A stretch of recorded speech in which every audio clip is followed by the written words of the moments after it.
बाबा जी और हुजूर जी की प्यारी साध संगत जी, राधा स्वामी जी। संगत जी, डेरा ब्यास के लंगर को आम रोटी समझने की भूल कभी भी मत करना। कैसे डेरा ब्यास के लंगर की रोटी के एक छोटे से निवाले ने एक पुनर्जन्म की सच्ची घटना को जन्म दे दिया। जब आप इस वीडियो में सुनेंगे तो आप ब्यास जाकर कुछ और भले ही न खाओ, लेकिन लंगर जरूर खाओगे। कैसे बाबा जी ने लंगर के छोटे से निवाले को खिलाकर एक ऐसे इंसान को फिर से पुनर्जन्म देकर फिर से डेरा ब्यास बुलाया। जब आप सुनेंगे तो हैरान रह जाओगे। पिछले जन्म में ये भाई डेरे के पास रहता था और जब इसका पुनर्जन्म हुआ तो मालिक ने इसको डेरे से 7000 किलोमीटर दूर इंग्लैंड के लंदन में जन्म दिया। और फिर कैसे मालिक ने इसको लंदन से फिर से डेरा ब्यास आने पर मजबूर कर दिया। बहुत ही हैरान करने वाली है ये घटना। हम संगत जी से बस एक ही विनती करते हैं, इस वीडियो को सिर्फ लाइक नहीं बल्कि शेयर भी जरूर करना, जिससे कि सारी संगत बाबा जी के लंगर के महत्व को समझ सके और आदर से लंगर ग्रहण कर सके। यह घटना लगभग 7000 किलोमीटर दूर, भारत से बहुत दूर लंदन में रहने वाले 16 साल के एक अंग्रेज लड़के की है। इस बच्चे का भारत से कोई नाता नहीं था, न परिवार, न रिश्तेदार, न ही किसी तरह की सांस्कृतिक पहचान। फिर भी बचपन से ही इसमें कुछ ऐसा था जो इसे बाकी बच्चों से बिल्कुल अलग बनाता था। जब यह बच्चा पैदा हुआ और धीरे धीरे बड़ा होने लगा तो माता पिता ने महसूस किया कि उसकी आदतें सामान्य बच्चों जैसी नहीं हैं। घर में मांस, मछली और अंडे जैसी चीजें रोज पकती थीं, लेकिन जैसे ही उसे कुछ नॉनवेज खाने को दिया जाता वह तुरंत उल्टी कर देता। माता पिता चिंतित होकर डॉक्टरों के पास जाते, सभी जांच कराई जाती, लेकिन डॉक्टर हर बार यही कहते, बच्चा पूरी तरह स्वस्थ है, अगर इसे नॉनवेज पसंद नहीं है तो जबरदस्ती करने की जरूरत नहीं है, आप इसको वेज फूड ही दिया करो। जैसे जैसे वह थोड़ा और बड़ा हुआ उसके माता पिता को उससे और भी हैरान करने वाली बातें देखने को मिली। महज 6-7 साल की उम्र में यह बच्चा ध्यान यानी कि मेडिटेशन करने की कोशिश करने लगा। माँ बाप को समझ ही नहीं आया कि इतने छोटे से बच्चे को ध्यान का तरीका किसने सिखाया। जब उसे मोबाइल फोन दिया जाता तो दूसरे बच्चे जहां खेल, कार्टून या गेम देखते, वहीं यह बच्चा भारत के बारे में जानकारी खोजता। भारत के मंदिर, साधना, अध्यात्म, इन सब पर वीडियो और लेख देखना उसकी आदत बन गई थी। यह देखकर उसके माता पिता और भी आश्चर्यचकित हो जाते, क्योंकि इस परिवार का इंडिया से दूर दूर तक कोई संबंध नहीं था। बचपन से ही उस बच्चे के व्यवहार में ऐसी बातें दिखाई देती थीं जो उसे बाकी बच्चों से बिल्कुल अलग बनाती थीं। यही कारण था कि उसके माता पिता मन ही मन परेशान रहने लगे। आखिरकार उन्होंने सोचा कि किसी अच्छे काउंसलर से सलाह लेनी चाहिए। वे बच्चे को एक अनुभवी काउंसलर के पास ले गए, जिसने उनके सामने ही बच्चे से बातचीत शुरू की। धीरे धीरे समझदारी से उसके मन को टटोलते हुए काउंसलर ने पूछा, तुम बार बार इंडिया के बारे में क्यों खोजते हो? वहां ऐसा क्या है जो तुम्हें खींचता है? और मेडिटेशन तुम्हें किसने सिखाया? बच्चा उस समय 7 साल का ही था। उसके चेहरे से साफ दिख रहा था कि वह जवाब देना चाहता है, कुछ कहना चाहता है, लेकिन शब्दों में ढाल नहीं पा रहा था। जैसे भीतर कुछ था जिसे वह समझा तो सकता है पर कह नहीं पा रहा। काफी देर तक बच्चे के जवाब तलाशने के बाद काउंसलर ने माता पिता की ओर देखा और शांत स्वर में कहा, अभी यह बहुत छोटा है, इसके मन में कुछ बातें हैं, लेकिन यह उन्हें ठीक से बयां नहीं कर पा रहा। इसे थोड़ा बड़ा होने दीजिए, समय आने पर हम दोबारा काउंसलिंग करेंगे, तब शायद ये अपनी बात साफ साफ कह सके। माता पिता बच्चे को घर ले आए, मगर चिंता कम नहीं हुई। कुछ दिन बाद स्कूल से भी शिकायत आ गई। टीचर ने बताया, आपका बेटा न तो खेलता है न बच्चों के साथ घुलता मिलता है। बाकी बच्चे तो दिन भर मस्ती और शरारत में रहते हैं, लेकिन आपका बच्चा चुपचाप रहता है, जैसे किसी और दुनिया में खोया हुआ हो। यह सुनकर उनकी बेचैनी और बढ़ गई।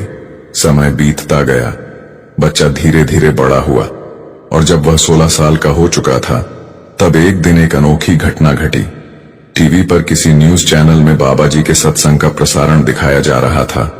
जैसे ही स्क्रीन पर बाबा जी की तस्वीर आई, बच्चा अचानक चीख उठा, बाबा जी। यह देखकर उसके माता पिता घबरा गए। उनका शांत, कम बोलने वाला बच्चा आज अचानक ऐसे चिल्लाया क्यों? उन्हें समझ नहीं आया कि आखिर इसमें क्या बदल गया।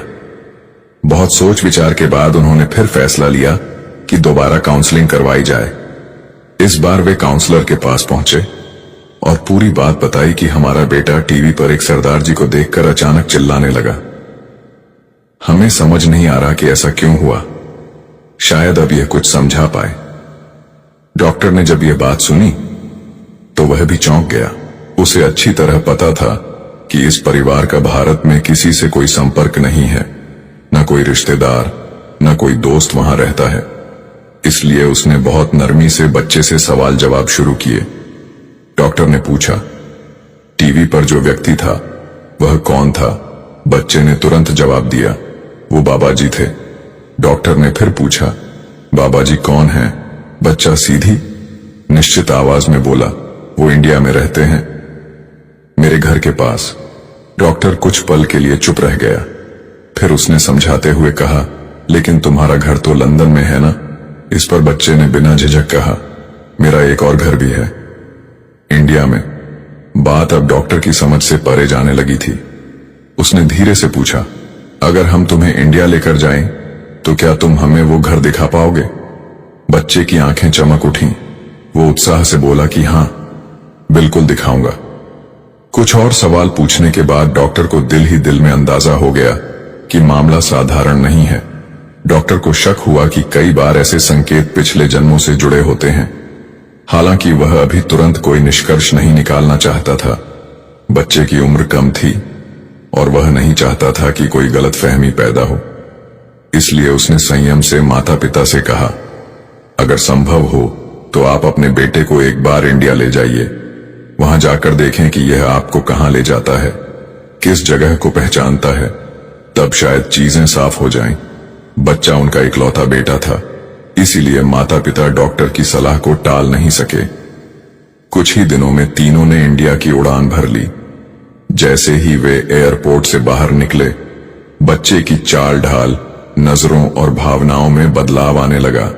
जैसे उसे कुछ याद आ रहा हो, जैसे वह किसी परिचित भूमि पर लौट आया हो। बिना किसी हिचक के वह रास्ता दिखाने लगा और अपने माता पिता को लेकर सीधे डेरे पहुंच गया। और डेरे पर कदम रखते ही बच्चे के चेहरे पर ऐसी पहचान की झलक उभरी जैसे उसके भीतर सोई हुई स्मृतियां अचानक जाग उठी हों। उसे सब कुछ याद आने लगा। जब बच्चे से और गहराई से पूछा गया तो उसने बताया कि मेरी पिछली जिंदगी अमृतसर में बीती थी, वही मेरा घर था। मैंने हुजूर महाराज जी से नामदान लिया था, लेकिन मैंने उस अमूल्य नेमत की कदर नहीं की। शुरुआत में कई साल मैंने भजन सिमरन किया, मन में शांति भी मिली, पर फिर अकेलापन बढ़ने लगा। मैंने कभी विवाह नहीं किया, कोई परिवार नहीं बसाया। उस खालीपन को भरने के लिए मैं गलत राह चल पड़ा। मैं शराब पीने लगा और धीरे धीरे भजन सिमरन भी छूट गया। फिर उसने आगे बताया कि मेरी जिंदगी के आखिरी दिन बहुत कष्ट में गुजरे। मौत करीब थी, पर जान निकल नहीं रही थी। मैं तड़प रहा था, जैसे कोई अदृश्य बंधन मुझे रोके हुए हो। तब मैंने अपने पड़ोसी से विनती की, मुझे कैसे भी करके ब्यास डेरे तक पहुंचा दो। मेरा पड़ोसी मुझे वहां ले गया और डेरे के अस्पताल में मुझे भर्ती कर दिया। मैं बस मौत का इंतजार करता रहा, लेकिन उस इंतजार का भी अंत नहीं हुआ। उसी अस्पताल में मेरे बगल वाले बिस्तर पर एक मरीज था। उसकी पत्नी लंगर घर से 2 रोटियां लेकर आई थी। उसने मुझे देखा तो बिना कुछ पूछे उसने उन 2 रोटियों में से एक मुझे दे दी। वह रोटी लंगर की थी, मालिक की कृपा की रोटी थी। मैंने चुपचाप 2 निवाले खा लिए और मैंने हुजूर महाराज जी का शुक्र किया और सो गया। उस रात मैं सोने गया और फिर कभी जागा ही नहीं। मौत कैसी आई, कब आई, मुझे पता ही नहीं चला। जैसे किसी ने बहुत मधुरता से मेरी पीड़ा छुड़ा दी हो। उसी पल मुझे मुक्ति मिल गई, मेरा बोझ उतर गया। फिर बच्चा अपने वर्तमान की ओर लौटता है और फिर इस बार मेरा जन्म लंदन में हुआ, नए घर में, नए शरीर में। मालिक ने मुझे भेजा। मालिक ने मुझ पर इतनी बड़ी कृपा की, मुझे एक और मौका दिया ताकि मैं अपनी पिछली गलती सुधार सकूं। ताकि मैं फिर से उस राह को पकड़ सकूं जिसे मैंने छोड़ दिया था। फिर उसने कहा, बचपन से ही मुझे डेरा, सत्संग और यहाँ का वातावरण किसी अनजानी तरह से परिचित लगता था। मुझे लगता था कि मैंने यह सब कहीं देखा है, कहीं जिया है, लेकिन मैं समझ नहीं पाता था कि यह स्थान कौन सा है और क्यों मेरा दिल इसकी तरफ खींचता है। उस पिछले जन्म में लंगर की जो एक रोटी मुझे मिली थी, वही मेरे लिए मुक्ति का दरवाजा बन गई। नामदान लेने के बाद मैंने जो गलतियां की थीं, उनके हिसाब से तो मुझे निचली योनियों में जाना तय था, लेकिन बाबा जी ने ऐसी रहमत बरसाई कि मुझे फिर से इंसान का जन्म देकर अपने पास बुला लिया। मुझे दोबारा मौका दिया सुधारने का, वापस लौटने का। यह कहते कहते बच्चे की आवाज भर्रा गई। उसकी आंखों से आंसू बहने लगे। वह बोला, उस दिन जब मैंने टीवी पर बाबा जी का चेहरा देखा, सब कुछ याद आ गया, जैसे कोई पर्दा हट गया हो और भीतर के दृश्य साफ हो गए हों। उस समय उसके माता पिता, डॉक्टर और वहां मौजूद संगत सब गहरी खामोशी में बच्चे की बात सुन रहे थे। कई लोगों की आंखें नम थीं। किसी को विश्वास नहीं हो रहा था कि 16 साल के बच्चे के भीतर इतनी गहरी स्मृतियां दबी हो सकती हैं। पूरा माहौल भावुक हो उठा और संगत की आंखों से आंसू बहने लगे। साथ संगत जी, आज वह बच्चा अब जवान हो चुका है। वह लंदन में रहता है, पर जब भी मौका मिलता है डेरा आ जाता है। बच्चे के साथ साथ उसके माता पिता भी सत्संगी बन चुके हैं। संगत जी, लंगर की रोटी साधारण भोजन नहीं होता। यह कृपा है, नेमत है, गुरु का आशीर्वाद है। कौन जाने किस पल, किस कौर से हमारा कौन सा भारी कर्म कट जाए, और जो एक बार डेरे की लंगर रोटी खा ले, बाबा जी उसका हाथ कभी नहीं छोड़ते, चाहे अगले जन्म में क्यों न सही। वह अपनी संतान को बुलाकर अपने पास ले ही आते हैं। साथ संगत जी, आपने वो प्रसंग भी सुना होगा जब बाबा जी बचपन में चुपके से लंगर की रोटी अपनी जेब में रख लिया करते थे और उसे कीड़े मकोड़ों को खिला देते थे। और जब यह बात हुजूर महाराज जी तक पहुंची तो वह मुस्कुराए और बोले, यह अपनी संगत तैयार कर रहा है, इसलिए लंगर की रोटी को कभी आम रोटी समझकर नजरअंदाज मत कीजिए। यह बड़े भाग्य से नसीब होती है और किस्मत बदलने की ताकत रखती है। इसलिए जब भी ब्यास जाओ तो लंगर की रोटी जरूर खाओ।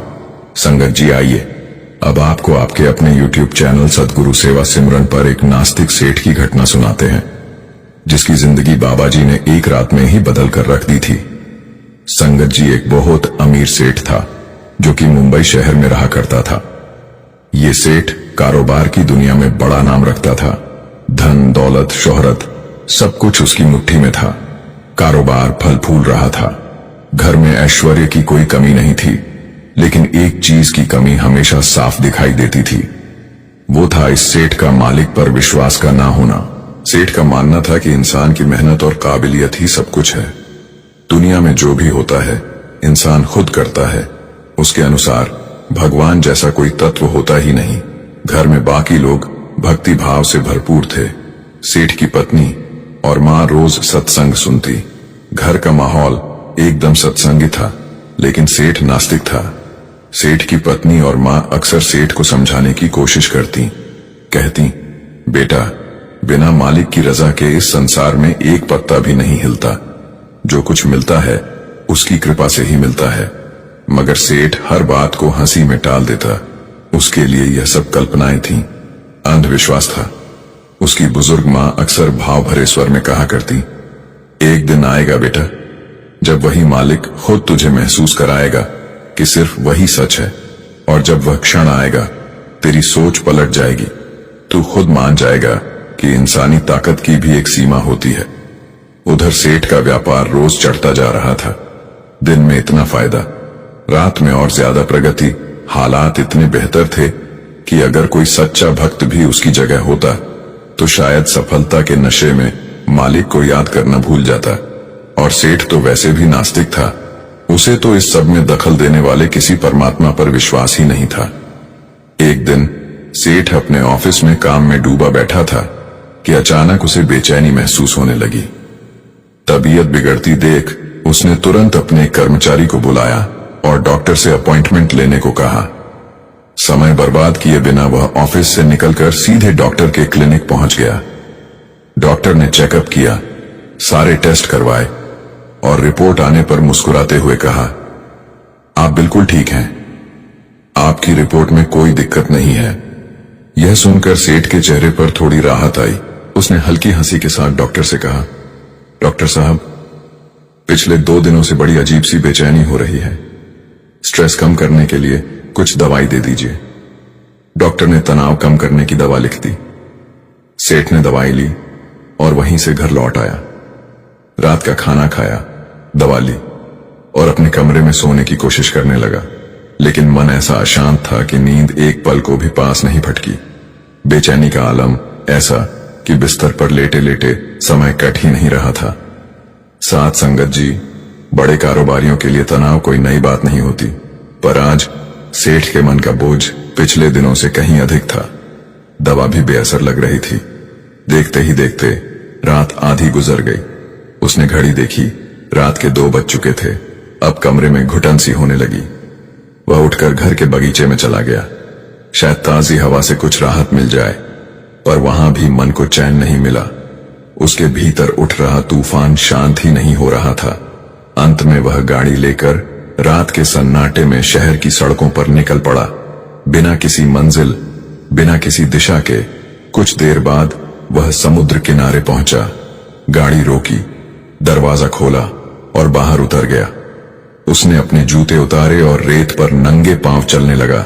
जैसे ही सेठ समुद्र किनारे टहल रहा था, अचानक एक बंदर न जाने कहां से आ गया और झट से सेठ का एक जूता उठाकर भाग गया। सेठ पहले तो हड़बड़ाया, फिर जूता छुड़ाने के लिए उसके पीछे दौड़ पड़ा। बंदर कुछ दूरी भागकर एक झुग्गी झोपड़ी वाले इलाके में पहुंचा और एक पेड़ पर चढ़ गया। सेठ ने हार न मानते हुए अपनी कार में जाकर बिस्कुट का एक पैकेट निकाला और पेड़ की ओर उछाल दिया। बंदर ने बिस्कुट पकड़ लिया और बदले में जूता नीचे फेंक दिया। सेठ ने राहत की सांस ली और जूता उठाकर पहनने ही वाला था कि तभी सामने की एक झोपड़ी से किसी बूढ़ी अम्मा की रोती हुई अरदास की आवाज कानों में पड़ी। आवाज इतनी दर्द से भरी थी कि सेठ का कदम ठिठक गया। उसने घड़ी देखी, रात के 3:30 बज रहे थे। सेठ हैरान था कि इस समय कोई रो रोकर भगवान को क्यों पुकार रहा है। उसके मन ने कहा, गाड़ी में बैठकर घर लौट जाओ, लेकिन भीतर से एक दूसरी गहरी आवाज उठी, देखो तो सही, कोई तकलीफ में है, पता करो। अंत में सेठ ने मन की उसी पुकार को सुना और झोपड़ी के पास जाकर दरवाजा खटखटाया। कुछ देर बाद एक बूढ़ी अम्मा ने दरवाजा खोला। अंदर झांक कर देखा तो मिट्टी की जमीन पर एक पुरानी चारपाई पर एक बच्चा पड़ा था, बीमार, कमजोर, सांसें जैसे अटकी हुई। सेठ ने चिंता से पूछा, मैं यहां से गुजर रहा था और रोने की आवाज सुनकर रुक गया। क्या बात है, कौन बीमार है? अम्मा की आंखों में आंसू भर आए। वह टूटी आवाज में बोली, बेटा, ये मेरा पोता है, कई दिनों से बीमार है। डॉक्टर ने कहा है कि इसका इलाज होगा, पर खर्चा 25,000 आएगा। मेरे पास इतना पैसा कहां से आएगा, इसलिए मैं रो रो कर भगवान से मदद मांग रही हूं। मैं बहुत गरीब हूं, दूसरों के घरों में काम करके किसी तरह 2 वक्त की रोटी जुटा पाती हूं। 25,000 कहां से लाऊं? इस बच्चे के माँ बाप भी अब इस दुनिया में नहीं रहे, इसके सिवा मेरा कोई नहीं। यही मेरा सहारा है, यही मेरी आखिरी उम्मीद है। वह बात करते करते रुक गई, फिर धीमे से बोली, कभी कभी मैं पास के गुरुद्वारे चली जाती हूँ। वहां मैंने एक महापुरुष को कहते सुना था कि अमृत वेले प्रभु का नाम जपने से हर मुश्किल का रास्ता निकल आता है। उस समय की गई अरदास मालिक जरूर सुनता है। इसलिए मैं इस अमृत वेले में प्रभु को पुकार रही थी कि किसी रूप में आए और मेरे पोते का इलाज हो जाए। अम्मा की यह बात सुनकर सेठ के दिल पर जैसे किसी ने जोर से दस्तक दी। उसके भीतर की बेचैनी अचानक जाग उठी। वह मन ही मन सोचने लगा, क्या यह सब यूं ही हुआ? क्या यह संयोग है या सच में ऊपर वाले की कोई व्यवस्था? कैसे आज अचानक मेरी तबीयत बिगड़ी? दवा लेने के बाद भी मुझे नींद नहीं आई। क्यों मैं आधी रात घर से निकल पड़ा? और कैसे वो बंदर मेरा जूता उठाकर ठीक इसी झोपड़ी तक ले आया? क्या मुझे यहीं पहुंचना था? क्या सच में ये सब ऊपर वाले की प्लानिंग थी? इन सवालों के साथ सेठ की आंखों से आंसू बहने लगे। उसे अपनी मां के शब्द याद आ गए, एक दिन मालिक खुद तुझे अपने होने का सबूत देगा, बस तू इंतजार करना। उस समय तक सेठ नास्तिक था, पर उस दिन उसका दिल पिघल चुका था।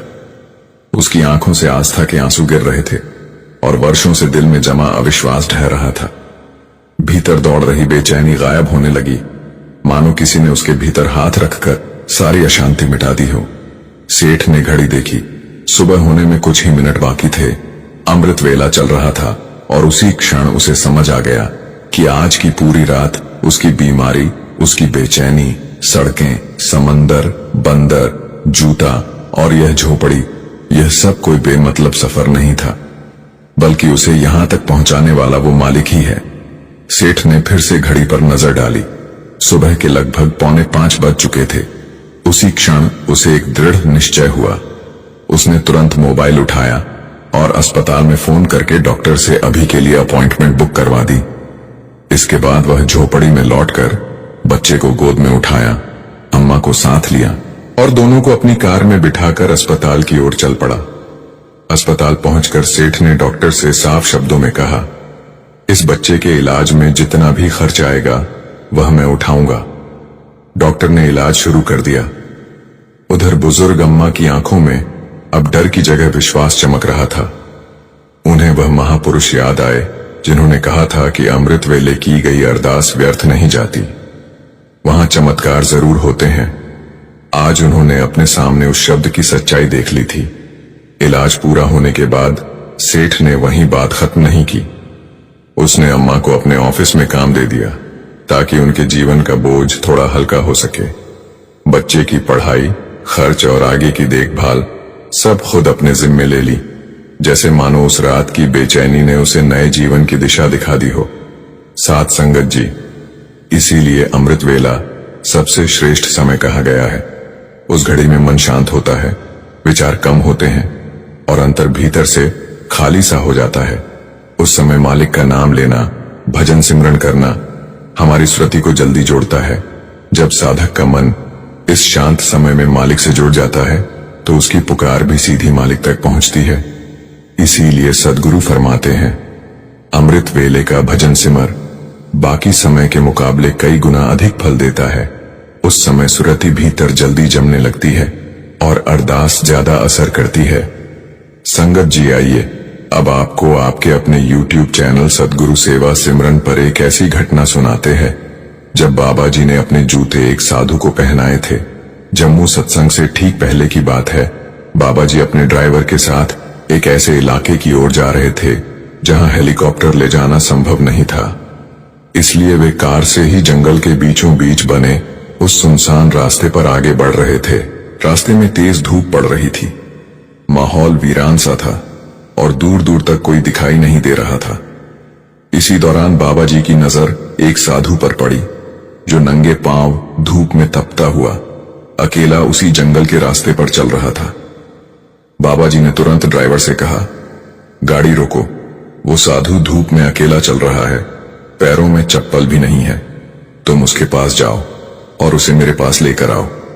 ड्राइवर ने थोड़ा संकोच करते हुए कहा, बाबा जी, ऐसे लोग तो इन रास्तों पर अक्सर मिल जाते हैं।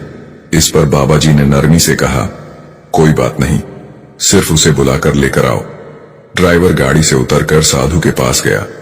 उसने आदर से कहा, बाबा जी ने आपको बुलाया है, कृपया उनके पास चलिए। साधु ने शांत स्वर में जवाब दिया, अगर उन्हें मुझसे काम है तो वे खुद मेरे पास आ जाएं, मैं क्यों उनके पास जाऊं। ड्राइवर को बात कुछ अटपटी लगी। उसने थोड़ा तेज होकर कहा, तुम जानते भी हो कि वो कौन है, वो एक बड़े सद्गुरु हैं, पहुंचे हुए संत हैं। साधु मुस्कुराया और बोला, वो भी मालिक के ही बंदे हैं और मैं भी उसी मालिक का बंदा हूं। उनमें और मुझ में कोई भेद नहीं।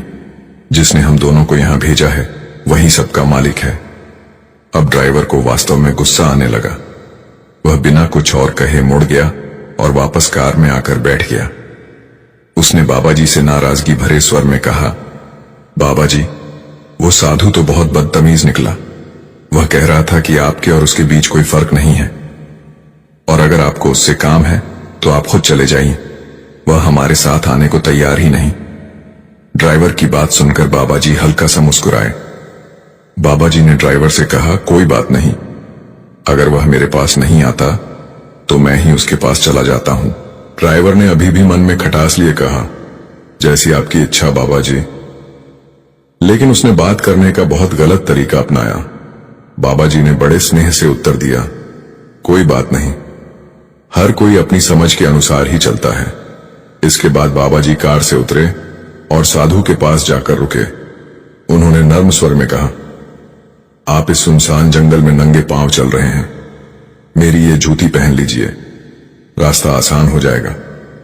साधु ने तुरंत इनकार कर दिया, नहीं, मैं हर दुनियावी चीज छोड़ चुका हूं, त्याग कर चुका हूं, मुझे आपकी जूती नहीं चाहिए, मैं अब परम मार्ग पर हूं। बाबा जी ने सहज होकर पूछा, तो क्या आपको लगता है कि सिर्फ चीजें त्याग देने से ही परमार्थ मिल जाता है? साधु थोड़ा अटक गया।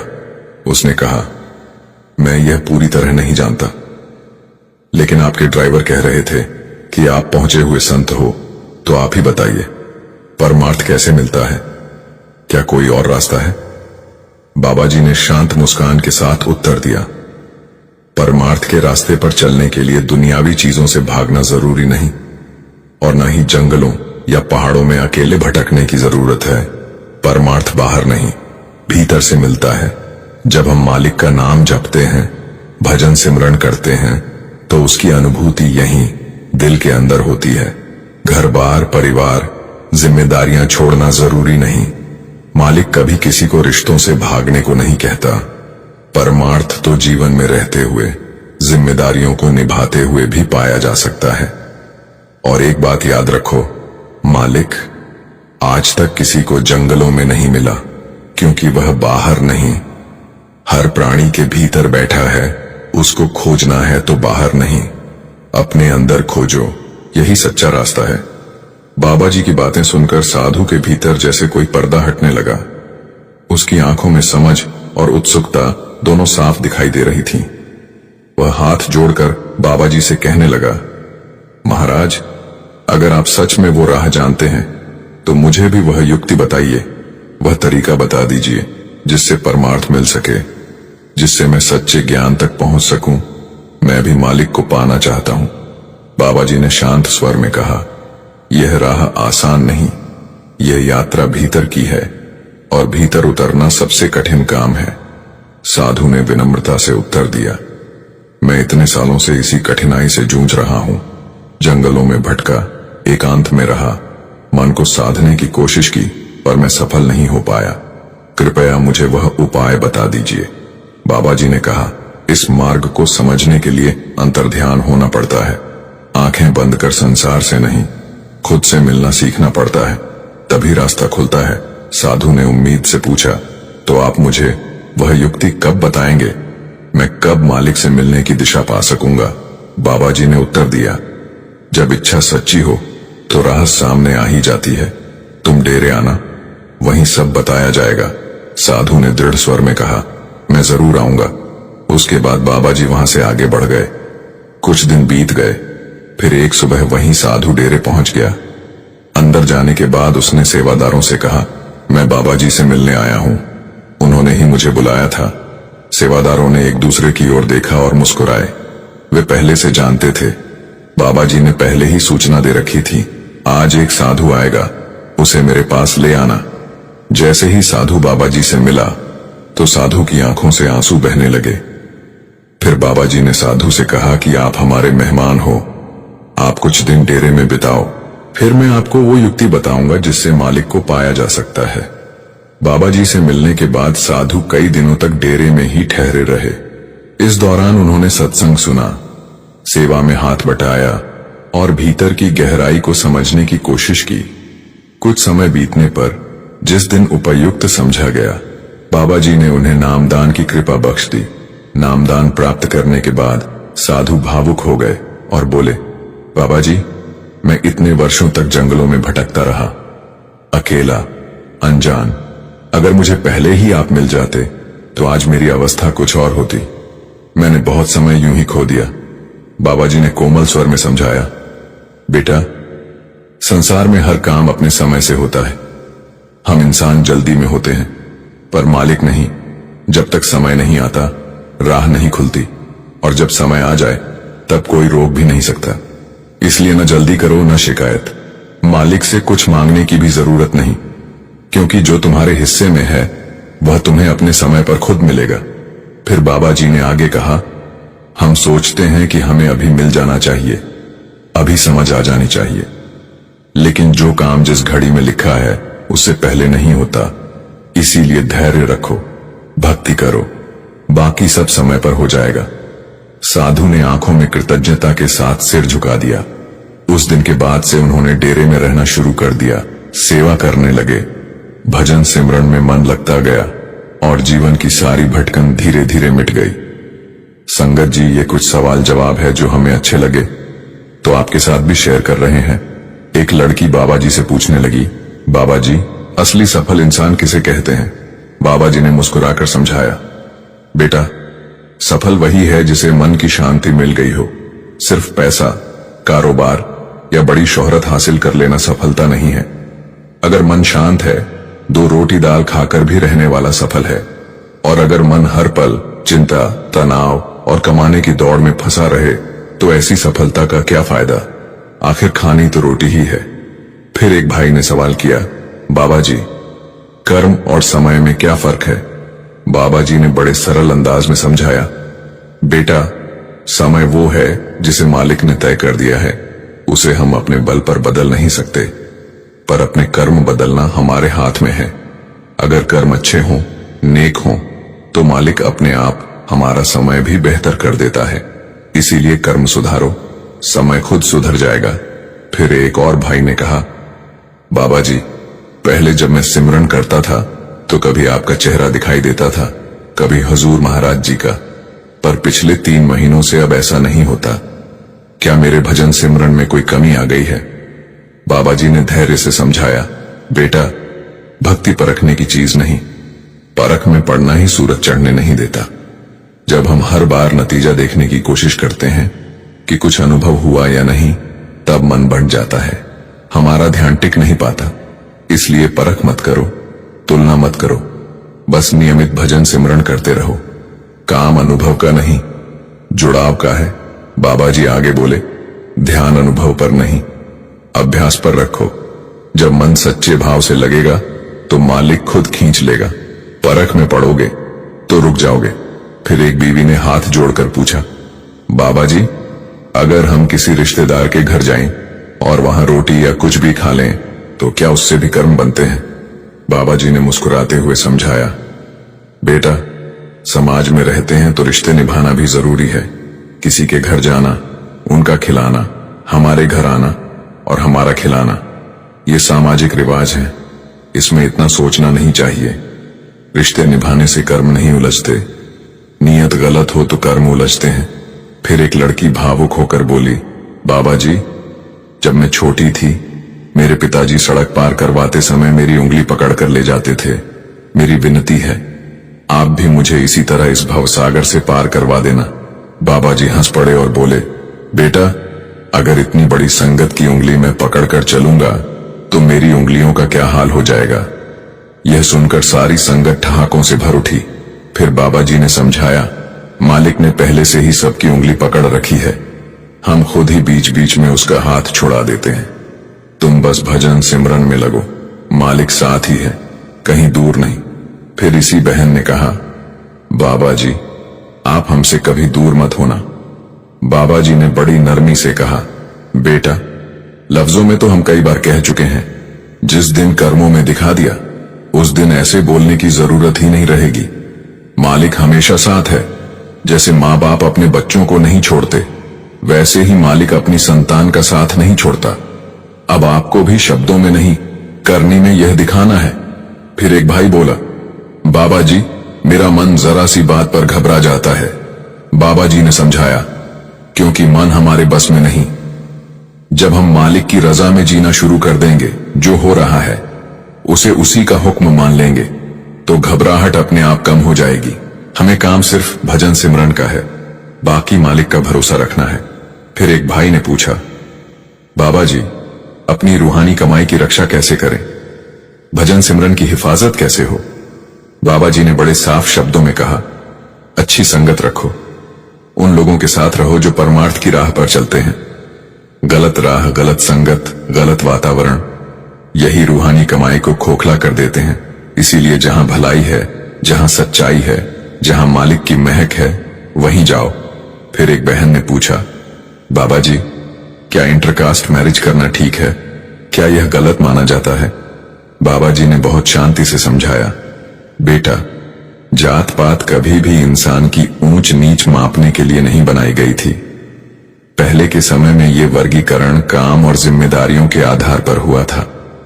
जो पढ़े लिखे थे उन्हें अलग स्थान मिला, जो सुरक्षा और व्यवस्था संभालते थे उन्हें दूसरा स्थान दिया गया, और जो हाथ से श्रम करते थे उनकी श्रेणी अलग बनी। यह सब उस दौर की व्यवस्था थी, काबिलियत और कार्य के अनुसार। बाबा जी ने आगे कहा, लेकिन समय के साथ इस व्यवस्था को गलत तरीके से समझ लिया गया और जात को इंसान की कीमत समझ लिया गया, जबकि सच यह है कि इंसान की असली पहचान उसकी इंसानियत है, उसका चरित्र है, उसका दिल है। उसके जात, कुल या खानदान से उसकी कीमत तय नहीं होती। आगे बाबा जी ने समझाया कि अगर दो लोग सच्चाई, समझदारी और सम्मान के साथ रिश्ता निभाने को तैयार हैं, तो जाति कोई दीवार नहीं होनी चाहिए। बाबा जी की प्यारी साध संगत जी, सभी को प्यार भरी राधा स्वामी जी, आपका हमारे YouTube चैनल गुरु की नगरी में स्वागत है। संगत जी, आज मैं आप सबको एक साखी सुनाने जा रहा हूं, जिसे सुनकर आपको यकीन होगा कि बाबा जी अपनी भोली भाली रूहों का विश्वास कभी भी टूटने नहीं देते। संगत जी, बड़े होने के बाद हम सब रूहानियत के बारे में बातें समझने लग जाते हैं, चाहे हम उन पर अमल करें या न करें, पर हम सब सच्चाई को अच्छे से जानते हैं। लेकिन एक छोटा बच्चा रूहानियत की बड़ी बातों को समझ नहीं पाता। वह बस उन्हीं चीजों को मानने लग जाता है जो वह खुद अपने परिवार से या अपने आसपास के माहौल से सीखता है। संगत जी, आज जिस बच्चे के बारे में मैं आपको इस साखी में बताने जा रहा हूं, वह बच्चा पंजाब के मोगा शहर का रहने वाला है। उसके परिवार में उसके दादा दादी और मम्मी पापा रहते थे। उस बच्चे की दादी सत्संगी थी और बाबा जी पर विश्वास रखती थी। वह अक्सर सत्संग घर में सेवा करने भी जाया करती थी। उस बच्चे के परिवार के बाकी लोग सत्संगी नहीं थे और वह कान्हा जी को माना करते थे, तो वह बच्चा कभी अपनी दादी के साथ सत्संग घर जाया करता, तो कभी अपने दादाजी या माता पिता के साथ मंदिर जाया करता था। उस बच्चे के दादाजी की एक दुकान थी और उसके माता पिता भी अपनी नौकरी पर जाया करते थे, जिस कारण वह बच्चा ज्यादातर वक्त अपनी दादी के साथ ही बिताता था। इसीलिए वह अपनी दादी से बाबा जी की कई कहानियां सुना करता था। अब उस बच्चे की उम्र 4 साल हो चुकी थी। एक दिन वह अपनी दादी के साथ सत्संग घर गया। उसकी दादी वहां पर सेवा करने के लिए गई थी। वह बच्चा बड़े ध्यान से वहां पर सभी सेवादारों को सेवा करते हुए देख रहा था। उसके मन में भी आया कि वह भी सेवा करे। उसने देखा कि कुछ सेवादार कुछ पौधों को हाथों से उखाड़ रहे हैं, तो वह बच्चा भी क्यारी में लगे कुछ पौधों को उखाड़ने लग गया। वह बच्चा यह नहीं समझ पाया कि सेवादार सिर्फ जंगली पौधों को वहां से निकाल रहे थे, लेकिन यह बच्चा तो सेवादारों द्वारा लगाए गए फूलों के छोटे पौधों को भी निकालता जा रहा था। जब इस बच्चे की दादी की नजर इस बच्चे पर पड़ी, तो उसकी दादी ने उसे गोद में उठा लिया और उसे समझाने की कोशिश की कि बेटा, तुम्हें नहीं पता कि किन पौधों को हटाना है और किन पौधों को नहीं हटाना। लेकिन बच्चा छोटा था, तो वह बहुत जिद करने लग पड़ा। बच्चे को शांत करने के लिए उसकी दादी ने उसे कहा कि तुम एक छोटी सी कटोरी में पानी लेकर हर एक गमले में एक एक कटोरी पानी दे दो। उसकी दादी ने उसे ऐसा इसीलिए कहा ताकि वह बच्चा भी खुश हो जाए और छोटी कटोरी से पानी देने पर पौधों में ज्यादा पानी भी न जाए, जिससे पौधों को नुकसान न पहुंचे। वक्त बीतता गया और यह बच्चा 6 साल का हो गया। ज्यादा वक्त दादी के साथ रहने के कारण इसका लगाव बाबा जी के साथ ज्यादा होने लग गया। संगत जी, इस बच्चे की दादी अपनी शादी से पहले से ही एक सत्संगी परिवार से थी और शादी के बाद भी यह अक्सर सत्संग सुनने जाया करती और सेवा भी करती। घर में सत्संगी माहौल था, लेकिन फिर भी इस बच्चे के दादाजी और माता पिता का लगाव इस तरफ नहीं हो पाया, क्योंकि सद्गुरु की तरफ लगाव भी उन्हीं का होता है जिन्हें सद्गुरु ने खुद अपनी तरफ खींचा हो, और बाबा जी इस बच्चे को अपनी तरफ ही लगाना चाहते थे। अगर हम यह सोचें कि कोई भी अपनी मर्जी से सत्संगी बन जाता है तो हम बहुत गलत हैं, क्योंकि जब तक उस मालिक की मर्जी नहीं होगी तब तक यह सब संभव ही नहीं है। संगत जी, एक बार यह बच्चा अपने माता पिता के साथ मंदिर गया। शाम की आरती के बाद इस बच्चे ने देखा कि मंदिर के पुजारी सारा प्रसाद कान्हा जी की मूर्ति के आगे रख देते हैं और फिर आगे से पर्दा लगा देते हैं। उसके बाद यह सारा प्रसाद लोगों में बांट दिया जाता है। इस बच्चे ने यह बात अपने माता पिता से पूछी तो उन्होंने उसे समझाया कि खाने की कोई भी चीज पहले कान्हा जी को भोग लगाई जाती है और उसके बाद ही सब लोगों को प्रसाद दिया जाता है। उस बच्चे ने अपने माता पिता से पूछा कि कान्हा जी पर्दे के पीछे से ही क्यों खाते हैं, वह सबके सामने आकर खाना क्यों नहीं खाते? तब उसके माता पिता ने उसे समझाया कि बेटा, अगर इस युग में भगवान की भक्ति करेंगे तभी भगवान के दर्शन हो पाएंगे। अब उस बच्चे ने यह सारी बात जाकर अपनी दादी को बता दी। बच्चे ने कहा कि दादी, अगर कान्हा जी भी खाना खाते हैं तो बाबा जी भी जरूर खाएंगे। मैं अभी छोटा हूं और उनकी भक्ति नहीं कर पाता, इसीलिए मैं अभी ऐसा नहीं चाहता कि बाबा जी मेरे सामने आए। लेकिन बाबा जी बंद कमरे में तो एक रोटी खा ही सकते हैं ना। उसकी दादी ने उसे समझाया कि बेटा, बाबा जी तो चाहते ही नहीं कि कोई उनकी भक्ति करे। बाबा जी तो कहते हैं कि परमात्मा एक है और हमें सिर्फ उन्हीं की भक्ति करनी है। उस एक परमात्मा की भक्ति करने का एकमात्र रास्ता भजन सिमरन ही है। लेकिन यह रूहानियत की बड़ी बातें उस बच्चे को कहां समझ में आने वाली थीं। बच्चे ने कहा कि ठीक है, बाबा जी मेरे सामने ना आए, लेकिन वह बंद कमरे में तो एक रोटी खा ही सकते हैं। अब बच्चे ने जिद कर ली कि मैं तो तभी रोटी खाऊंगा जब बाबा जी मेरी रोटी में से एक रोटी खाएंगे। वह बच्चा स्कूल से आने के बाद से अपनी दादी के साथ घर पर हुआ करता था, क्योंकि बाकी सब अपने अपने काम पर जाया करते थे। अब वह बच्चा हमेशा स्कूल से आकर अपनी दादी से 2 रोटी लेता और खिड़की के पास लगी बाबा जी की तस्वीर के आगे वह खाना रख देता, अपनी आंखें बंद करके बैठ जाता और प्रार्थना करने लगता, बाबा जी आप रोटी खा लो। अब इस बच्चे ने जब 2 या 3 मिनट के बाद अपनी आंखें खोली तो उसकी खुशी का ठिकाना ही नहीं था, क्योंकि उसकी 2 रोटी में से 1 रोटी गायब थी। वह अपनी दादी के पास यह बात बताने के लिए गया तो एक बार को उसकी दादी ने इस बात पर ज्यादा ध्यान नहीं दिया, लेकिन इसके बाद से अक्सर ही वह बच्चा कमरे को अंदर से बंद करता और बाबा जी की तस्वीर के आगे खाना रख देता। वह दरवाजे को अंदर से बंद कर लेता था ताकि कहीं कोई कमरे में ना आ जाए, और फिर उसे देखकर कहीं बाबा जी रोटी खाने ही ना आए। जब लगातार 3 या 4 दिन ऐसा चलता रहा तो उसकी दादी इस सब से हैरान होने लग गईं और उन्होंने यह सारी बात अपने घर के बाकी लोगों को बता दी। तब इस बच्चे के माता पिता कहने लगे, ऐसे कैसे बाबा जी खुद आकर रोटी खा रहे हैं। उन्हें शक हुआ कि क्या पता वह बच्चा खुद ही रोटी खाकर बाहर जाकर सबको झूठ बोल देता हो कि बाबा जी ने रोटी खाई है। लेकिन उस बच्चे की दादी जानती थीं कि वह बच्चा ऐसे झूठ नहीं बोलेगा। तब इस बच्चे के पिता ने फैसला किया कि वह उस कमरे में एक छोटा सा कैमरा लगाएंगे, और उन्होंने ऐसा ही किया। उस बच्चे के स्कूल जाने के बाद उसके पिता ने बाबा जी की तस्वीर वाले कमरे में एक छोटा सा कैमरा लगा दिया। जब शाम को उन्होंने कैमरे में कैद हुई वह वीडियो देखी तो उनकी हैरानी का ठिकाना ना रहा, और उस बच्चे की दादी तो बहुत खुश हुई कि बाबा जी ने उस बच्चे का विश्वास टूटने नहीं दिया। उन सब ने वीडियो में देखा कि जब वह बच्चा खिड़की के पास लगी तस्वीर के आगे रोटी की थाली रख देता था, तब हमेशा ही खिड़की पर कोई बंदर आता और खिड़की के अंदर से हाथ डालकर एक रोटी उठाकर चला जाता।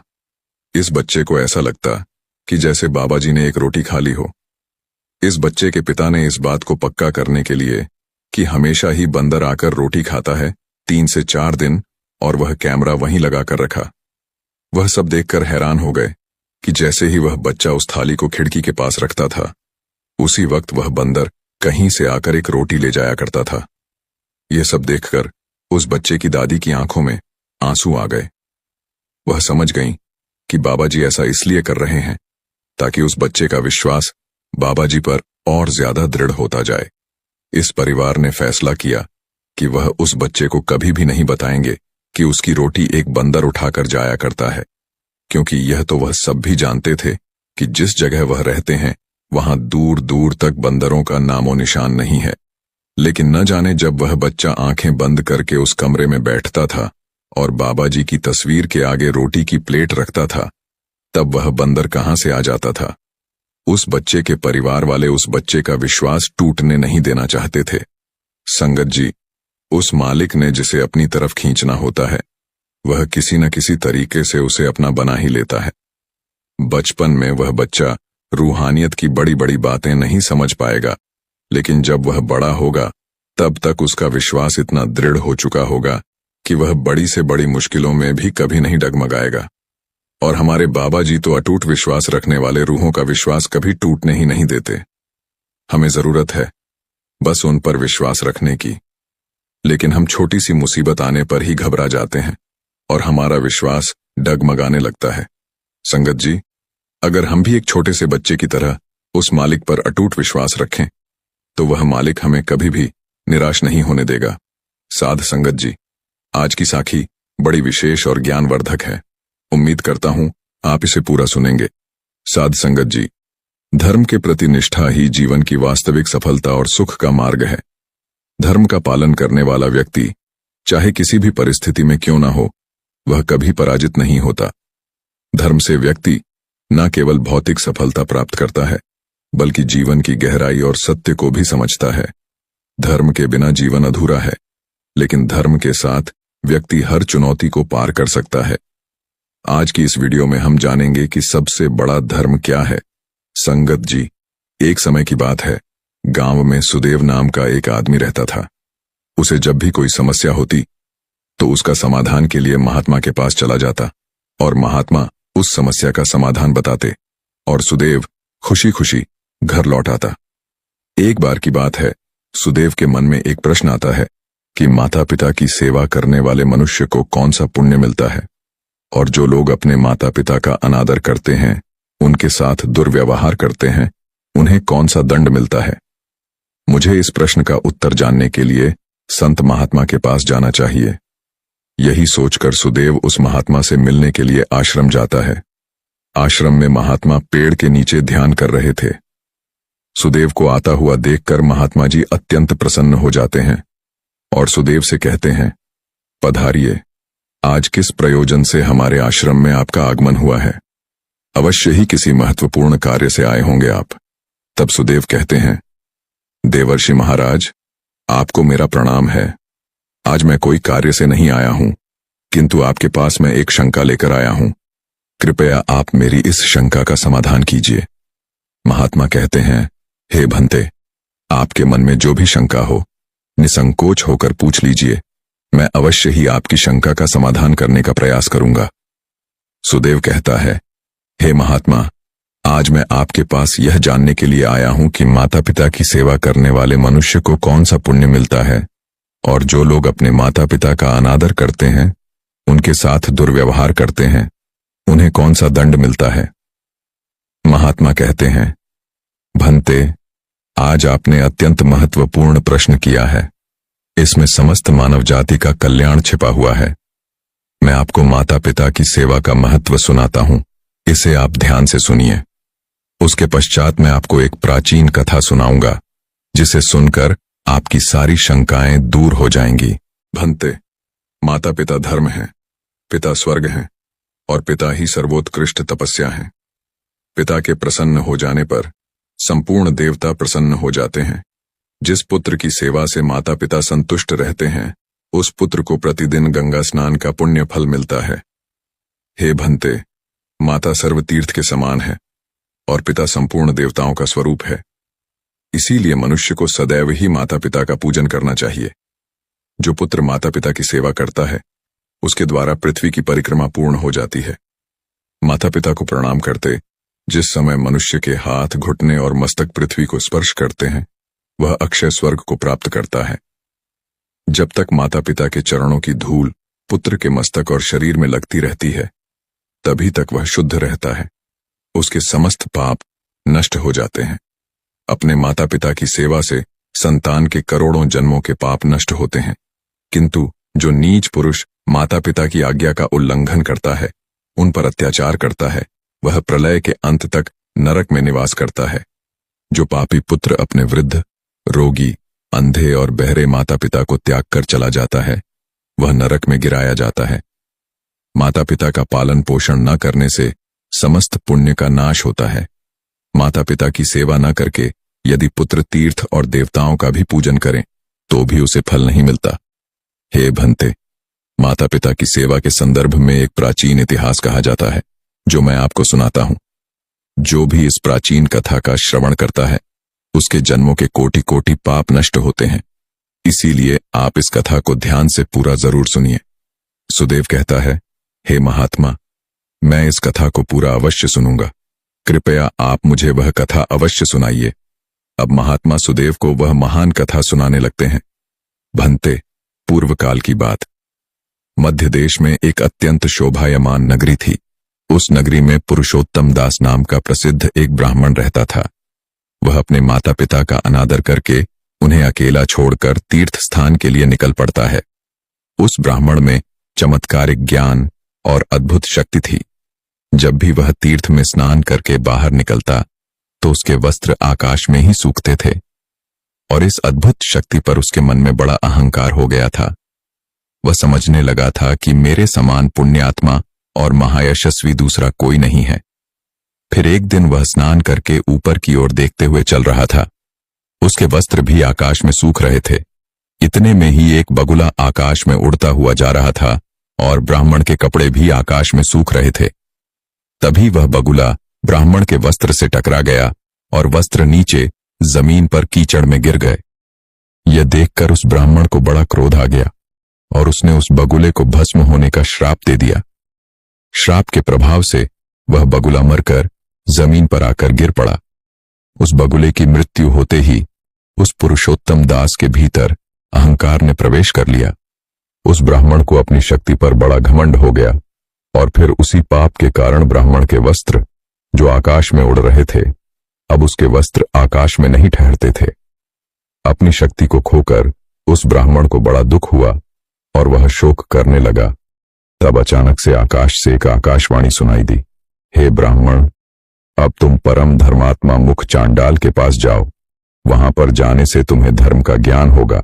उस चांडाल के वचन तुम्हारे लिए कल्याणकारी होंगे। ये आकाशवाणी सुनते ही ब्राह्मण धर्मात्मा मूर्ख चांडाल के घर की तरफ जाने लगा। जब वह उस धर्मात्मा चांडाल के घर पर पहुंचा तो उसने देखा कि वह चांडाल सब प्रकार से अपने माता पिता की सेवा में लगा है। ठंड के दिनों में वह चांडाल अपने माता पिता के स्नान के लिए गर्म जल देता, उनके शरीर पर तेल लगाता था। गर्मी के मौसम में वह प्रतिदिन माता पिता को पंखा चलाता था। इस प्रकार से रोज माता पिता की सेवा करके ही वह भोजन किया करता था।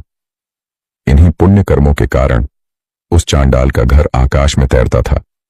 उस घर को किसी खंभे का आधार भी नहीं था, मानो वह घर आकाश में उड़ रहा हो।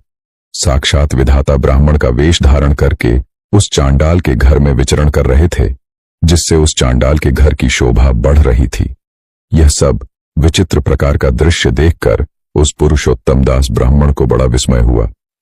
उसने उस चांडाल से कहा, हे धर्मात्मा, मूर्ख चांडाल, आप मेरे पास आओ। मैं आपसे कुछ धर्म की बात पूछना चाहता हूं, जिसका आप ठीक ठीक उत्तर दें। फिर वह चांडाल बोला, हे ब्राह्मण देव, इस समय मैं अपने माता पिता की सेवा कर रहा हूं। उन्हें छोड़कर मैं आपके पास नहीं आ सकता। मेरे लिए मेरे माता पिता से बढ़कर कोई और नहीं है। माता पिता ही मेरे भगवान हैं। यदि मैं उनकी सेवा करना छोड़कर चला जाऊं तो मुझे महापाप लगेगा। इसीलिए मेरे माता पिता की सेवा करने के बाद ही मैं आपसे मिल सकता हूं। इसीलिए कृपया आप थोड़ी देर तक द्वार पर ठहरे, तब मैं आपका अतिथि सत्कार अवश्य करूंगा। उस चांडाल के इतना कहते ही पुरुषोत्तम ब्राह्मण आग बबूला हो गया और बोला, हे चांडाल, मुझ ब्राह्मण की सेवा करना छोड़कर दूसरा कौन सा कार्य बड़ा हो सकता है। फिर वह चांडाल बोला, हे ब्राह्मण देवता, गुस्सा क्यों कर रहे हो। मैं वह बगुला नहीं हूं जिसे आपने श्राप देकर भस्म कर डाला। बगुले पर आपका श्राप प्रभाव डाल सकता है, किंतु मुझ पर नहीं। अब आपकी धोती न तो आकाश में सूखती है न ठहर पाती है, और मैं जानता हूं आप आकाशवाणी सुनकर मेरे पास आए हैं इसलिए मैं पुनः कहता हूं, आप थोड़ी देर रुकिए। मैं आपके प्रश्न का उत्तर अवश्य दूंगा, अन्यथा आप उस पतिव्रता स्त्री के पास जाइए। उस पतिव्रता स्त्री का दर्शन करने पर ही आपका कार्य सिद्ध हो जाएगा। इसके पश्चात जो विधाता ब्राह्मण का रूप धारण करके चांडाल के घर में बैठे हुए थे, उन्होंने बाहर आकर उस पुरुषोत्तम ब्राह्मण से कहा, हे ब्राह्मण, चलिए मैं आपको उस पतिव्रता देवी के घर लेकर चलता हूं। फिर उस पुरुषोत्तम ब्राह्मण ने कुछ देर तक विचार किया और उस ब्राह्मण के साथ चल पड़ा जो साक्षात विधाता ही थे। पतिव्रता स्त्री के घर की तरफ जाते समय रास्ते में उस पुरुषोत्तम ब्राह्मण ने उस ब्राह्मण रूपी विधाता से पूछा, हे ब्राह्मण, आप ब्राह्मण होते हुए भी इस चांडाल के घर में किस लिए निवास करते हैं? ब्राह्मण रूपी विधाता ने कहा, हे ब्राह्मण, इस समय तुम्हारा हृदय शुद्ध नहीं है, तुम्हारे मन में क्रोध और द्वेष है, इसीलिए पहले तुम उस पतिव्रता स्त्री के दर्शन करो, उसके बाद तुम मुझे ठीक से जान सकोगे। पुरुषोत्तम ब्राह्मण ने पूछा, हे महात्मा, वह पतिव्रता स्त्री कौन है? उसका शास्त्र ज्ञान कितना बड़ा है और किस कारण से मैं उसके पास जा रहा हूं? कृपया मुझे बताइए। ब्राह्मण रूपी विधाता बोले, हे पुरुषोत्तम, नदियों में गंगा जी श्रेष्ठ हैं और स्त्रियों में पतिव्रता स्त्री ही श्रेष्ठ है। जो पतिव्रता नारी प्रतिदिन अपने पति और परिवार की सेवा में सेवारत रहती है, अपने परिवार का मान बढ़ाती है, वह अपने पिता के कुल और पति के कुल दोनों कुलों की पीढ़ियों का उद्धार कर देती है। फिर पुरुषोत्तम ब्राह्मण ने पूछा, हे द्विज, कौन सी स्त्री श्रेष्ठ होती है? कृपया आप मुझे ठीक से समझाइए। ब्राह्मण रूपी विधाता बोले, हे ब्राह्मण, जो स्त्री पति संतान और उस घर के बुजुर्गों से स्नेह करती है, जो गृह कार्य करने में दक्ष है और भोजन बनाने के समय माता के समान आचरण करती है, और जो विपत्ति में अपने पति को उचित सलाह देकर एक मंत्री का काम करती है, वह स्त्री श्रेष्ठ मानी गई है। जो स्त्री अपने पति के अलावा अन्य पुरुषों को भाई पिता और पुत्र के समान मानती है, वही सच्ची पतिव्रता होती है। हे ब्राह्मण, तुम अब उस पतिव्रता के पास जाओ और उसे अपना मनोरथ सुनाओ। उस पतिव्रता नारी का नाम सुभाषिणी है। उसके हृदय में दया और करुणा है। वह बड़ी यशस्विनी है। उसके पास जाकर तुम अपने हित की बात पूछो। इतना कहकर ब्राह्मण रूपी विधाता उस स्थान से अंतर ध्यान हो गए। यह देखकर उस ब्राह्मण को बड़ा आश्चर्य हुआ। फिर उस पुरुषोत्तम ब्राह्मण ने उस पतिव्रता के घर जाकर उसके बारे में पूछा। द्वार पर आए उस ब्राह्मण अतिथि को देखकर वह स्त्री द्वार पर खड़े उस ब्राह्मण के सामने आई। जब पुरुषोत्तम ब्राह्मण ने उस स्त्री को देखा तो उसने प्रसन्नतापूर्वक कहा, हे देवी, आपने जिस प्रकार से जीवन में अनुभव लिया और सीखा है, उसी के अनुसार सोचकर मुझे कोई धर्म की बात बताओ। फिर वह स्त्री बोली, हे ब्राह्मण देवता, इस समय तो मैं अपने पति के भोजन और घर के बुजुर्गों की सेवा में व्यस्त हूं। अभी मेरे पास समय नहीं है, इसीलिए आपका कार्य मैं बाद में करूंगी। इस समय आप मेरा आतिथ्य स्वीकार कीजिए। इस पर वह पुरुषोत्तम ब्राह्मण बहुत क्रोधित हो उठा और बोला, हे कल्याणी, इस समय मैं भूख और प्यास से तड़प रहा हूं और मैं बहुत थका हुआ हूं, इसीलिए तुम अभी मेरा कार्य करो, अन्यथा मैं तुम्हें श्राप दे दूंगा। तब उस पतिव्रता सुभाषिणी ने कहा, हे ब्राह्मण देव, मैं वह बगुला नहीं हूं जिसे श्राप देकर आप यूं ही मुझे भस्म कर डालेंगे। अभी मेरे पास समय नहीं है, इसीलिए आप धर्म तुल्लाधार के पास जाइए और उन्हीं से अपने हित और धर्म की बात पूछिए। अभी मैं आपके प्रश्नों के उत्तर के लिए समय नहीं दे सकती। इतना कहकर वह घर के भीतर चली गई। तभी अचानक उस स्थान पर विधाता ब्राह्मण का रूप धारण करके फिर प्रकट होते हैं। उन्हें देखकर वह पुरुषोत्तम ब्राह्मण आश्चर्यचकित हुआ और उनके पास जाकर कहने लगा, हे विप्र, आप अचानक से कहां अदृश्य हो गए थे? मुझे आपसे एक बात पूछनी है। कृपया ठीक ठीक इसका जवाब दीजिए। पहले मैं उस चांडाल के पास गया, उसे मेरी बगुले को श्राप देने वाली बात पता थी, और अब इस नारी को भी मेरे द्वारा उस बगुले को दिए गए श्राप के बारे में पता था। यह दोनों ही उस घटना के बारे में कैसे जानते हैं? इन्हें किसने और कब बताया कि मैंने बगुले को श्राप दिया है? इस बात को सोचकर मुझे बड़ा विस्मय हो रहा है। ब्राह्मण रूपी विधाता बोलने लगे, हे ब्राह्मण देव, लोग अत्यंत पुण्य और सदाचार के बल के कारण सब कुछ जान लेते हैं। अब आप मुझे बताओ, उस पतिव्रता स्त्री ने आपसे क्या कहा? पुरुषोत्तम ब्राह्मण ने कहा, हे विप्र, उस पतिव्रता स्त्री ने मुझे धर्म तुलाधार के पास जाने का उपदेश दिया है। अब यह धर्म तुलाधार कहां पर रहता है? फिर ब्राह्मण रूपी विधाता बोले, हे ब्राह्मण, चलो, मैं आपको धर्म तुलाधार के पास लेकर चलता हूं। इतना कहकर वह दोनों ही चलने लगे। उस पुरुषोत्तम ब्राह्मण ने पूछा, हे विप्र, यह तुलाधार कहां रहता है? तब विधाता ने कहा, जहां मनुष्यों की भीड़ एकत्रित होती है और नाना प्रकार के द्रव्यों और वस्तुओं की बिक्री होती है, उस बाजार में तुलाधार नाम का व्यक्ति अनेक द्रव्य और वस्तुओं को बेचता है। उसने कभी मन, वाणी और अपने कर्मों द्वारा किसी का कभी बुरा नहीं किया है। वह जीवन में कभी असत्य नहीं बोला और न ही कभी दुष्टता की है। वह सदैव ही दूसरे लोगों के अच्छे के लिए काम करता है। वह सभी प्राणियों में समान भाव रखता है।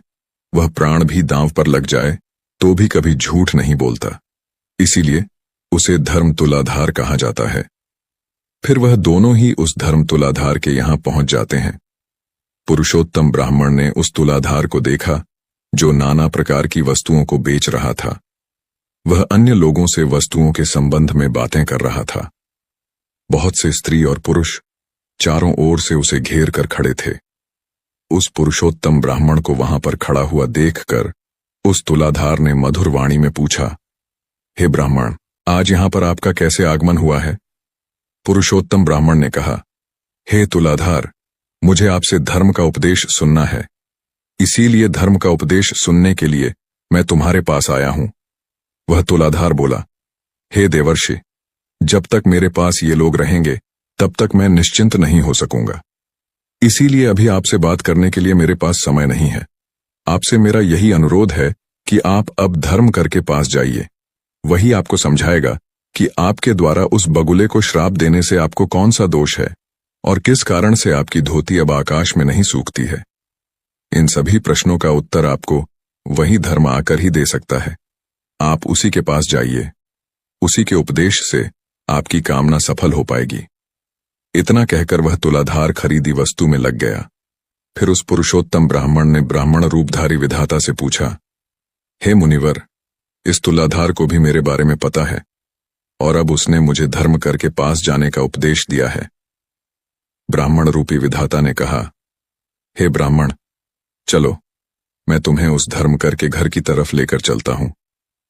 फिर वे दोनों ही मार्ग पर चलने लगे। तब उस पुरुषोत्तम ब्राह्मण ने विधाता से पूछा, हे मुनिवर, यह तुलाधार न तो देवताओं की पूजा करता है और न अपने पितरों का तर्पण करता है, फिर भी इसे मेरे बारे में कैसे पता है? मैंने उस बगुले को श्राप दिया। वह बात यह तुलाधार कैसे जानता है? मुझे बड़ा आश्चर्य हो रहा है। कृपया आप इन सब का कारण बताइए। ब्राह्मण रूपधारी विधाता बोले, हे ब्राह्मण, उस तुलाधार ने सत्य और समता से तीनों लोकों को जीत लिया है। वह सदैव सत्य के साथ खड़ा रहता है, कभी दूसरों के साथ विश्वासघात नहीं करता और इसी सत्य के कारण समस्त देवता, पितृ और पशुगण उससे संतुष्ट रहते हैं। वह तुलाधार इन्हीं गुणों के कारण भूत और भविष्य की बातें जानता है। सत्य से बढ़कर कोई धर्म नहीं है और झूठ से बढ़कर दूसरा कोई पाप नहीं है। जो पुरुष पाप से रहित है और जिसका चित्त अपने पराये, मित्र, शत्रु सभी के लिए समान है, वह किसी के साथ भेदभाव नहीं करता है। उसके सब पापों का नाश होता है। जो सभी के साथ समान व्यवहार करता है, उसके अंदर भगवान का वास होता है। जो इस प्रकार से सत्य के मार्ग पर चलकर सभी के साथ समान व्यवहार करता है, जो अपना पराया नहीं करता है, वह अपनी अनेकों पीढ़ियों का उद्धार कर देता है। जिसके अंदर सत्य होता है और जिसका स्वभाव सरल होता है, जो कभी भेदभाव नहीं करता, वह साक्षात धर्म का ही स्वरूप होता है। इसी कारण से वह तुलाधार तुम्हारे बारे में जानता है। फिर उस पुरुषोत्तम ब्राह्मण ने कहा, हे विप्र, आपकी कृपा से मुझे तुलाधार के सर्वज्ञ होने का कारण पता चल गया है। अब आप मुझे उस धर्म कर के बारे में बताइए। तब विधाता बोले, हे ब्राह्मण, अब मैं तुम्हें धर्म कर्म का इतिहास सुनाता हूं। इसे ध्यान से सुनो। किसी राज्य में एक राजा की पुत्री थी जो बड़ी ही सुंदर थी। एक राजकुमार उस स्त्री से अपने प्राणों से भी अधिक प्रेम करता था। उस राजकुमार ने उस राजा की पुत्री के साथ विवाह किया। उस स्त्री का नाम रूपाली था। एक दिन राजकुमार को किसी महत्वपूर्ण कार्य के लिए अचानक ही बाहर देश जाना पड़ गया। उस राजकुमार ने मन ही मन सोचा, मैं अपने प्राणों से बढ़कर मेरी प्यारी पत्नी को किस स्थान पर सुरक्षित रखूं, जिससे कोई इसका अपहरण न कर सके, जिससे उसके सतीत्व की रक्षा हो सके। इस विषय में उस राजकुमार ने बहुत देर तक विचार किया और उसने सोचा कि केवल धर्म कर ही मेरी पत्नी के सतीत्व की रक्षा कर सकते हैं। इसीलिए वह राजकुमार अपनी रूपवान पत्नी को लेकर उस धर्मकर के घर पर गया और उसने धर्मकर से अपने मन की बात कही। राजकुमार की बात सुनकर धर्मात्मा को बड़ा आश्चर्य हुआ। वह बोलने लगा, हे राजकुमार, न तो मैं आपका पिता हूं, न भाई हूं, न बांधव हूं और न आपकी पत्नी के माता पिता के कुल का हूं। फिर आप अपनी पत्नी को मेरे घर पर क्यों रखना चाहते हैं? अपनी पत्नी को मेरे घर पर रखकर आप किस प्रकार से निश्चिंत हो सकते हैं? फिर राजकुमार बोलने लगा, हे महात्मा, मैं जानता हूं कि आपके समान धर्मात्मा और जितेंद्रिय पुरुष इस संसार में दूसरा कोई नहीं है।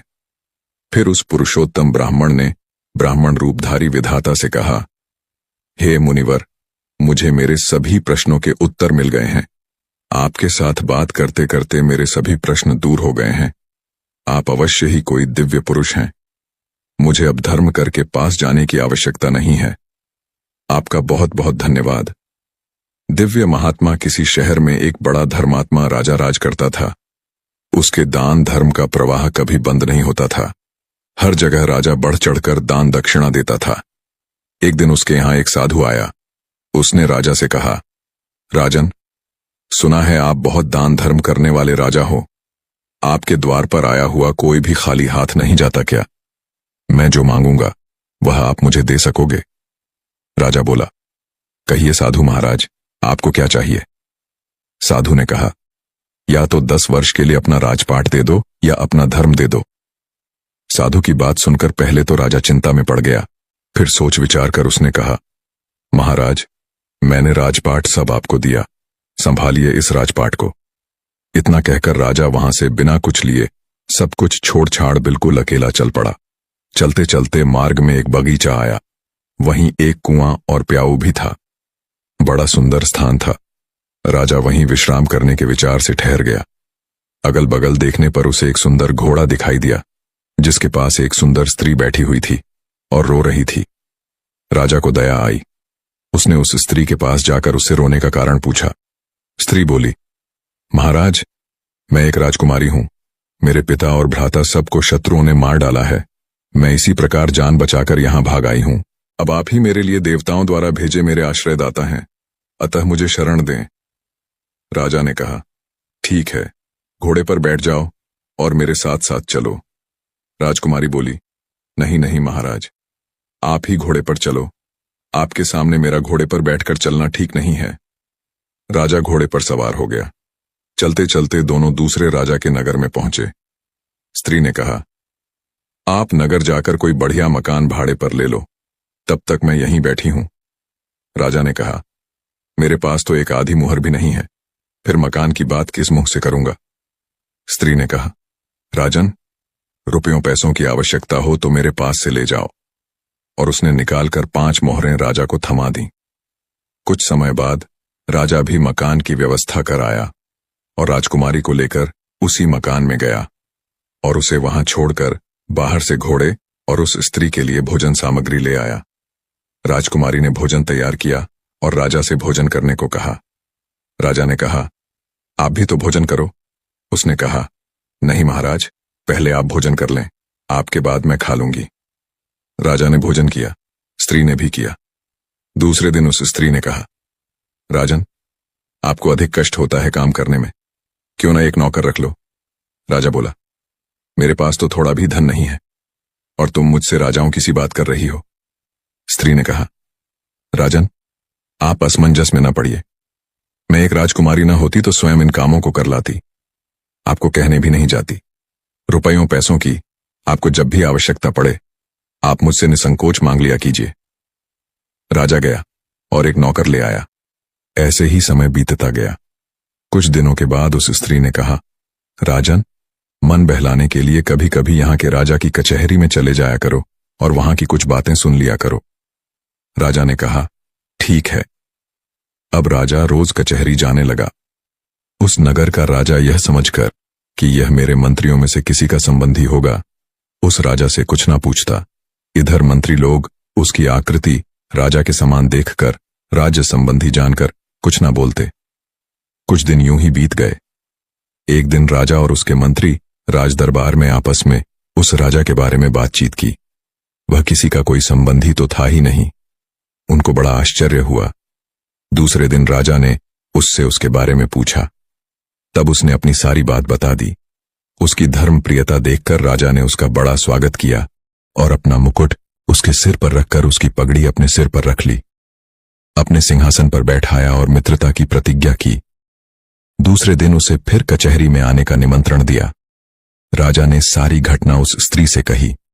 स्त्री ने कहा, ठीक है, आप भी राजा को सारे परिषद सहित तथा नगर को भी न्योता दे आइए।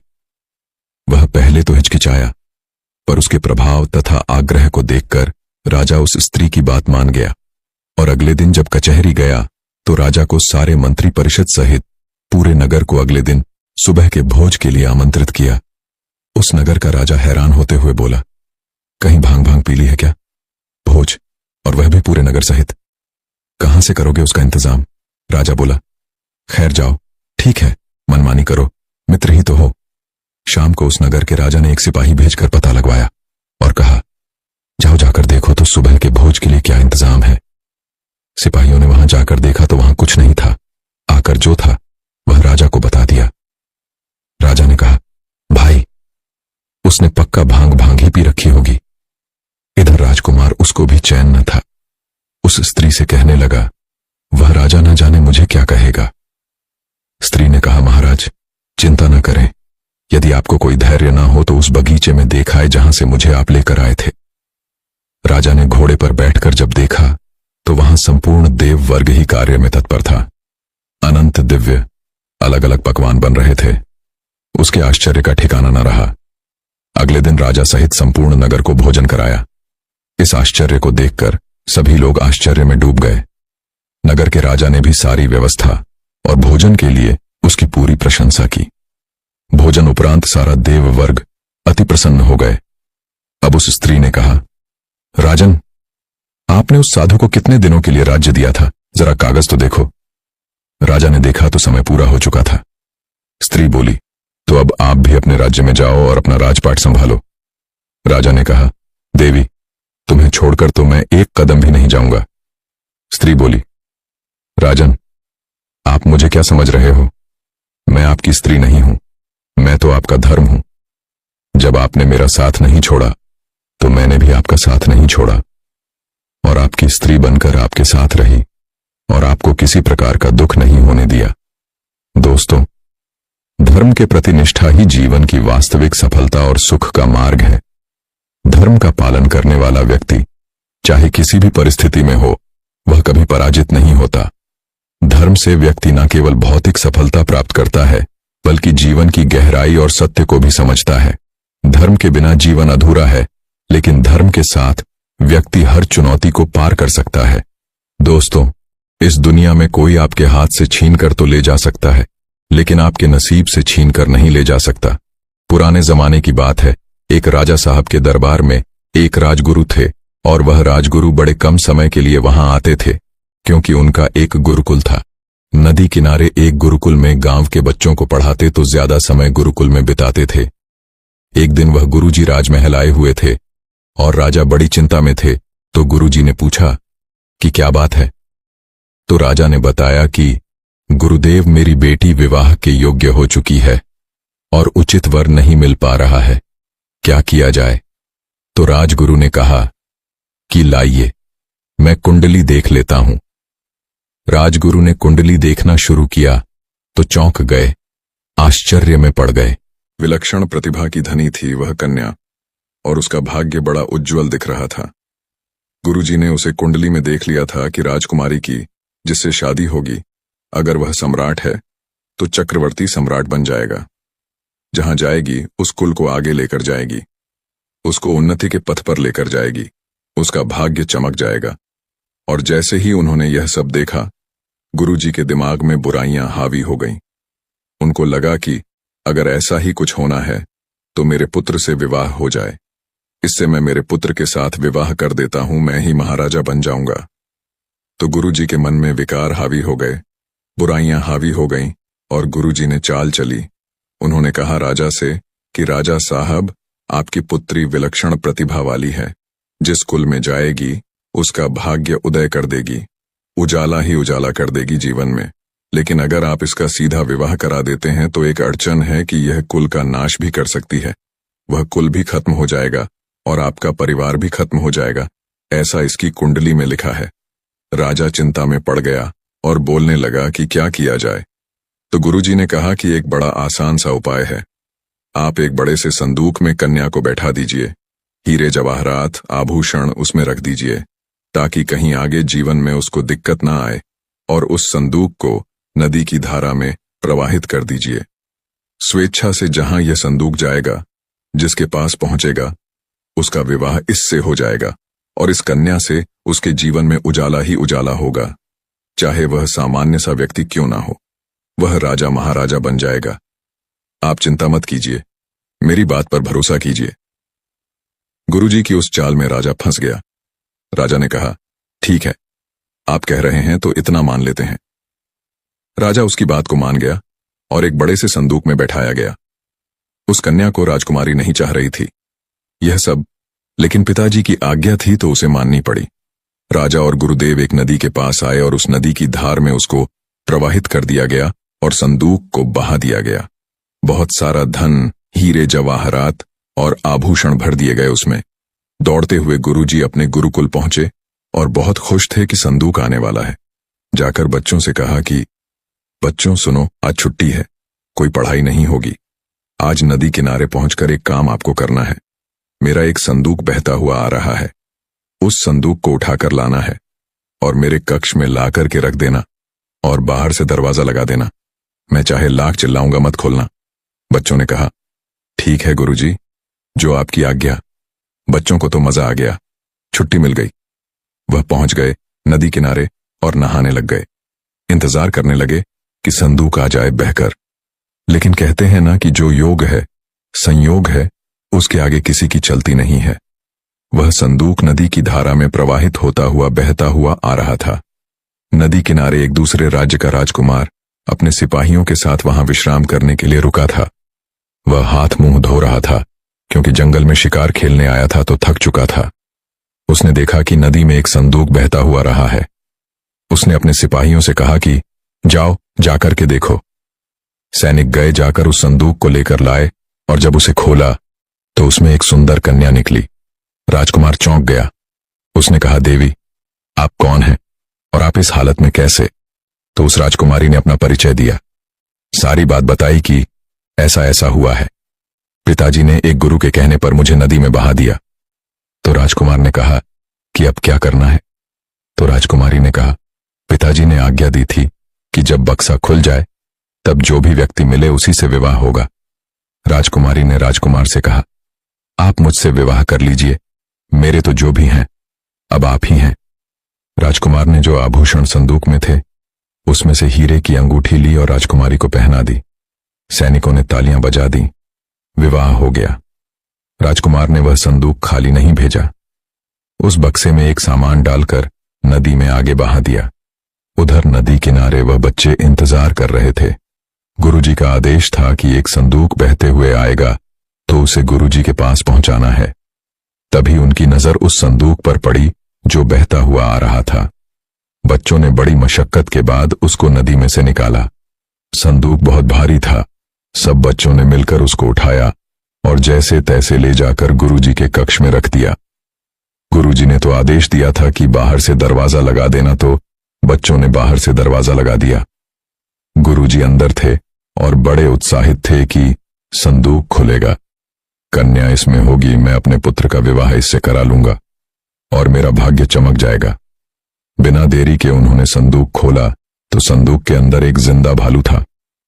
वह वह राजकुमार जंगल में शिकार के लिए आया था तो उसने एक जिंदा भालू पकड़ लिया था। उसने उसी भालू को उस संदूक में बंद कर दिया था। जैसे ही संदूक खोला, जिंदा भालू बाहर निकला। वह तो पहले से ही परेशान हो रखा था।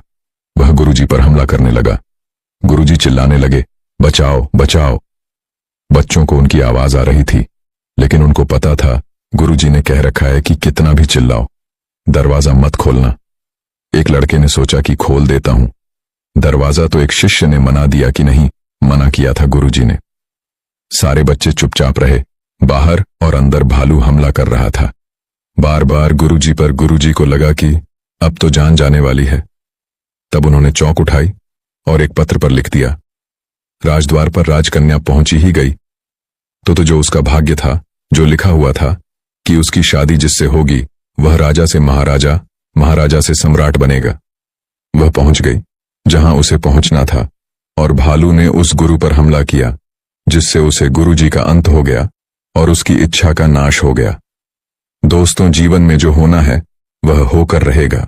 ये साखी सिखाती है कि अगर आपकी बुराइयां आप पर हावी हो गई तो आपका अंत निश्चित है। इसलिए बुराइयों को अपने ऊपर हावी मत होने दो। साध संगत जी, ऐसी ही रूहानी सत्संग साखियां सुनने के लिए चैनल को सब्सक्राइब जरूर करें जी, और कमेंट में राधा स्वामी जरूर लिखें जी।